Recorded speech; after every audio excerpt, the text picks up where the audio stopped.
the insane destruction the world's scariest supervolcano will cause when it erupts. We're talking about Yellowstone. Researchers have pinpointed key warning points across the U.S. National Park, which could hint at a devastating imminent eruption. The Yellowstone supervolcano has stunned and scared researchers for decades in equal measure. Scientists recently discovered the consistency of magma under Yellowstone caldera is mostly mush. It means the amount of molten rock beneath the supervolcano is far higher than previous estimates of geologists. While researchers insist there is currently no sign of an imminent eruption, the findings paint a more detailed view of what's going on in the giant magma chamber beneath the national park. Now, despite this, scientists are still looking out for a small sign Yellowstone might erupt, including surveying the ground, which, if seems to be rising, could hint at the start of a mega eruption. Such an eruption was explored during Naked Science documentary Supervolcano. In 2003, researchers set to work after a series of strange events happened. Geysers were bursting into life, new cracks in the ground appeared, and satellite pictures revealed multiple changes taking place beneath the surface. The documentary's narrator explained, based on the scientists' research, that all volcanoes give out warnings when they're prepared to erupt, and that one such eruption at Yellowstone would trigger the mother of all evacuations.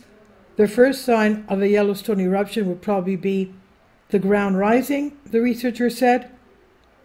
Just before Mount St. Helens erupted, the mountain bulged, growing 5 feet every day.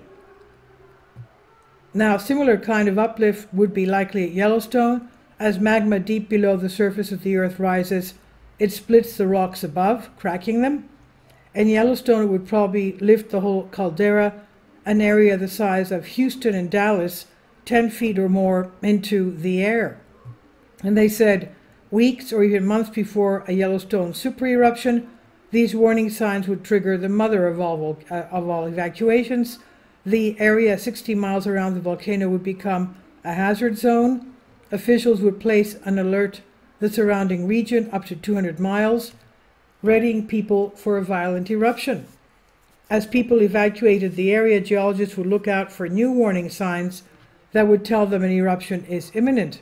Yellowstone is one of the 20-some-odd known supervolcanoes of our world, a volcano which has had an eruption with a volcanic explosivity index of 8 in the past. In the past 2.1 million years, it has erupted 3 times, with the most recent event 1,000 times bigger than Mount St. Helens eruption that devastated the U.S. in 1980. The last 3 eruptions have created what is known as calderas, giant cauldron-like hollows that form when a magma chamber empties, and eventually forming a depression in the ground.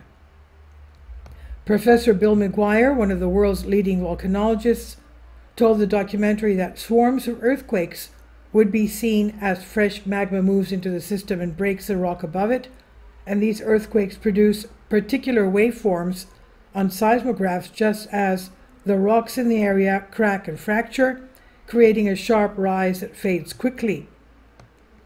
The hazard zone, long before an eruption, would be hit by these earthquakes, tremors that would signal that an eruption was imminent.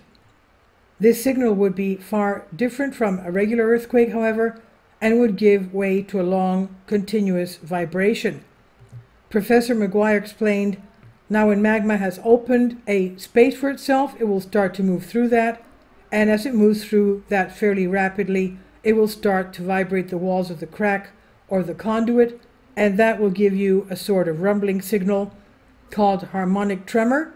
It sounds like the vibration of a large organ pipe and is the final warning sign before an eruption. Many plans have been hatched to try to stop a future eruption of Yellowstone, including by NASA, which once floated the idea of increasing the amount of water inside the volcano to extract heat from it and also reduce the risk of pressure buildup, and this was considered too difficult and too risky, not to mention the costs involved, and was scrapped. Now, while some have suggested Yellowstone is due to erupt The apparent cycle of an eruption every 725,000 years means there are still another 100,000 years to go, if we go by that type of a calculation. And this is by Joel Day on Express UK. Please leave your comments, and thank you for your support. Please support my Patreon account. The daily posts are 5 videos daily, and they are totally different from what I have on my YouTube channel. Thank you so much for your support, and that you find all my content so interesting. You'll find the Patreon account details in the description box below.